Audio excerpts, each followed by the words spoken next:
Hulikam ang pakikipambuno ng pulis sa isang holdupper sa footbridge sa Barangay Sukat, Muntinlupa. Ang suspect sugatan matapos aksidenteng mabaril. Yan ang unang balita ni Bam Alegre. Kitang nakikipambuno ang isang lalaki sa nakauniformeng pulis sa isang footbridge sa Muntinlupa.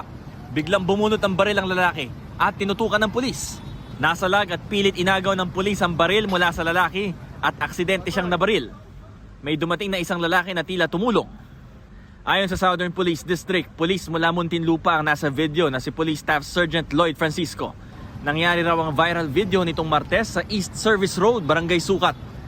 Rumesponde si Francisco at dalawa pang pulis sa isang 911 hotline report kaugnay ng hold-up.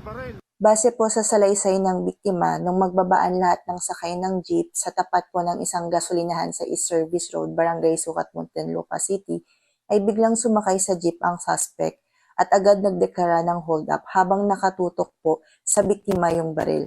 Nakuha po sa victim yung kanyang cellphone at wallet.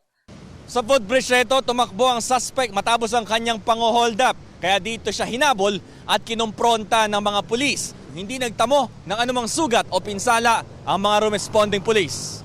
Mabutit maagap din po at malakas ang loob ng ating pulis na rumesponde. So bali tatlo po yung pulis natin nandun. Nauna lang po yung si Francisco Lloyd, si PSSG Francisco Lloyd. Ang suspect binabantayan ng pulisya sa ospital habang nagpapagaling. Wala pa siyang pahayag sa ngayon. Sasampahan ng suspect ng patong-patong na reklamo kabilang ang robbery, direct assault sa mga pulis at illegal possession ng isang caliber 45 handgun. Batay po sa report, nagtamo ng tama ng bala sa leeg ang suspect at agad siyang dinala sa ospital ng Muntinlupa. Siya po ay kasalukuyang nasa ilalim ng medical treatment at inoobserbahan po ang kanyang kalagayan. Ang tatlong rumesponding police ipinatawag na ng lokal na pamahalaan ng Muntinlupa at ng mga opisyal ng Philippine National Police para kilalanin ang kanilang katapangan.